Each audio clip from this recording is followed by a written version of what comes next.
Ito po muli mga kababayan, ang inyong lingkod, si Kuya Mamo, at muli po tayo nagbabalik dito po sa ating YouTube channel upang magbigay po ng mga informasyon, no? Dito po sa mga nagiging kaganapan dito po sa ating bayan. Bago po tayo tumulak dito po sa ating pag-uusapan mga kababayan, ay binabati ko muna ang ating mga kababayan Luzon, Visayas, Mindanao ng isang maulang umaga. Ngayon po ay ika-10 ng Enero 2025. At binabati ko na rin po mga kababayan yung ating mga kababayan na nangyarihan po sa ibayong dagat. Magandang araw po sa inyong lahat. At sa araw po ito mga kababayan ay meron po tayong pag-uusapan na palagay ko naman ay ito po ay dapat ninyong malaman doon po sa mga hindi pa po nakakarating sa kanila yung balitang ito. At ngayon ay bibigyan natin ng informasyon kahit na bahagya lamang sapagkat ito po yung pinag-uusapan ngayon dito sa ating lipunan.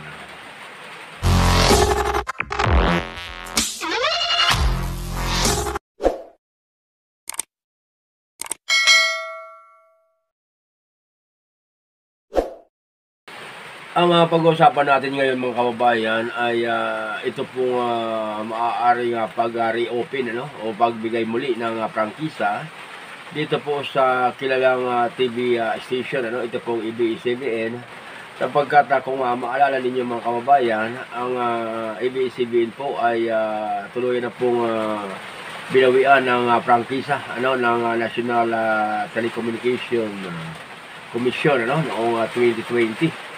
May 5 at dahil po ito mga kababayan dito po sa samot-saring violation na di umano ng ABS-CBN na noon talagang panahon na yon ni Duterte ay talagang ito na po mga kababayan yung pinagdiskitahan ng pamahalaan na matanggal ito dito po sa pagmamay-ari ng mga Lopez. So dito mga kababayan, pag-usapan natin kapag ito po si Marcolita ay sa kasalukuyan ay nagpupuyos po sa galit dito po sa isang congressman na nagpanukala na muli pong buksan ito pong ABS-CBN. Wala pong iba mga kababayan kundi ito pong congressman na galing po sa Albay, ito pong si Salcida. At ngayon po ay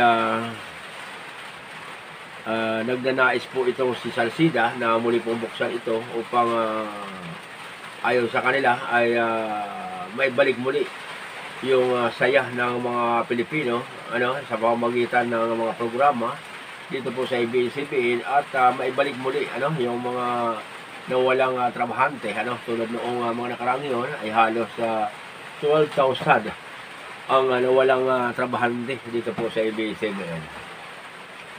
So,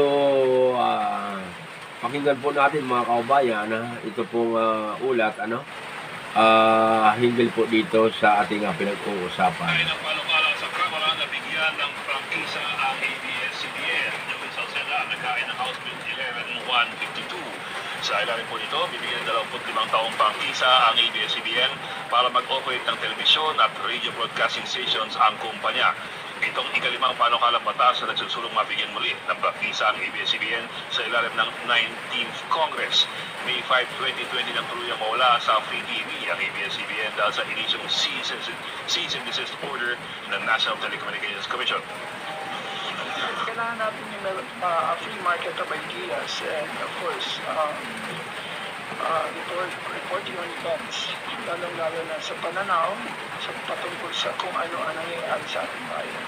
So dito mga kababayan, dito po sa balitang ito at dito po ay talagang nagpupuyo sa galit ito po si Marcolita sapagkat ayon po sa kanya ay dugot pawis ang pinuhunan niya rito upang talagang matanggalan ng prangkisa ito pong ABS-CBN sapagkat ayon po sa kanya ay talagang samot-saring mga violation ang hindi po maikakaila ng ABS-CBN na ginawa nila tulad po ng hindi po pagbigay ng tamang buwis dito po sa ating gobyerno. At dito po ay may punto rito si Marcolita, sapagkat noong araw nga po ay talagang hinangaan ito si Marcolita ng ating mga mamayang Pilipino. At talagang kumbinsido ang mga taong bayan na ginawa talaga ito o nagkaroon talaga ng violation ang ABS-CBN, bagamat ito po ay nakapagbibigay ng aliw dito po sa ating mga kababayan. Ang punto de vista dito mga kababayan, yung hindi po pagbibigay ng tamang buwis ng ABS-CBN dito po sa ating gobyerno. So dito po sa pagkakataong ito po si Marcolita ay talagang galit dito po kay Salcida, sapagkat hindi ayon sa kanya ay hindi alam ng congressman na galing po sa Kabikulan kung ano po yung pinagdaanan niya o nila ng mga congressman na talagang nagporsige na matanggalan ng prangkisa ito pong ABS-CBN. So ayon pa dito mga kababayan kay Joey Salcida, ayon po sa kanyang manifestation, wala daw po namang na-violate ito pong ABS-CBN dito po sa ating pamahalaan. At maaaring ito po pinag-initan lamang noong panahon ni Digong. Mayroon din pong paliwanag dito po si Congressman Marcolita dito po sa patutsada, dito po si Joey Salcida, hinggil po dito sa muling pagbubukasan dito pong ABS-CBN. Wala mga sibig-sibig. 34 ng frank na abogado nila ron. Tama po. Ito ay pinag-usapan, ito halos isang buwan yata ang pinagtalunan. Pagkatapos sa magitan ng isang maiksing pagpapaliwanag ni Congressman Joey Salcida, sasabihin niya na walang nilaban. Napakababo na mga nagpiro naman ito. Sana imbitahan mo si Joey Salcida na umusa dito sa tabi ko. Ganun po. Para sa ganun ay mapag-usapan natin mabuti. Hindi biro-biro ito. Huwag din sasabihin na walang paglaban ng ABS-CBN. Yun lamang lupa na kinatatayuan nila ngayon. Sa pagkuya Hindi na naungkat na yun sapagkat wala nagsara na ang Congress nun Kung may panahon lamang ako nun. Talagang pati yung National Housing Authority, hinahanap ko yung titulo niyan Paano magkakaroon ka ako ng yan? Paano makapagtatayo sila ng opisina dyan, ng headquarters? Yung lugar na yan ay pag-aari ng tinatawag ng Philippine Housing Corporation, PHNC. Ito yung forerunner ng National Housing Authority. So ayon pa dito mga kababayan kay Marcolita, ito po palang kinatatayuan ng ABS-CBN ay pag-ari daw po ng pamahalaan. Ito pong Philippine Housing Authority. So hindi nga lang yan naungkat sapagkat noong panahon na yon ay nagsara na po yung sesyon ng Kongreso. So dito ayon po kay Marcolita ay kapag sinubok ni Salcida na muling buksan ito pong prangkisa ng ABS-CBN ay dito ay makikipagsuntukan daw siya.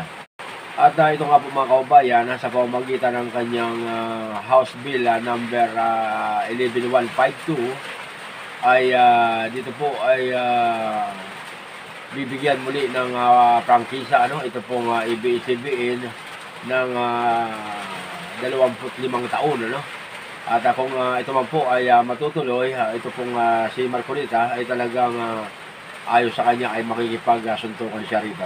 So sa aking sariling opinion mga kababayan, hinggil po dito, ako dito ay medyo pumabor ako dito kay Marcolita sapagkat yung nakaraang mga taon noong panahon na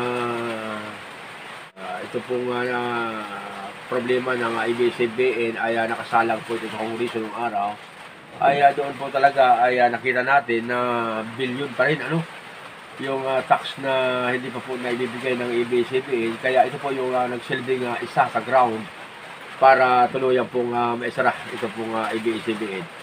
So panghihinayangan natin mga kababayan yung bilyon-bilyong piso na hindi po naibigay ng ABS-CBN sa kaban ng bayan.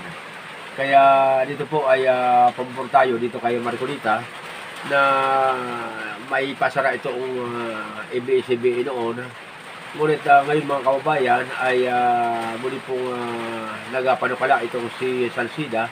Pamamagitan po mga kababayan ng kanyang House Bill number 11152 ay mabibigyan muli ang ABS-CBN ng prangkisa, no? At tatagal ng 25 taon sa himpapawid, ano? At kayo mga kababayan, ano po ang inyong masasabi hinggil po dito? At magbigay po tayo ng sarili nating opinion, ano? At kuro-kuro para naman malaman natin kung ano po ang inyong saloobin. Ito po muli ang inyong lingkod, si Kuya Mamo, at muli po tayo magbabalik anumang oras mula ngayon upang muli po tayo makapagbigay ng impormasyon sa ating mga kababayan. Magandang araw po muli at sana po ay nasa mabuti tayong kalagayan sa mga oras na ito. Bye-bye!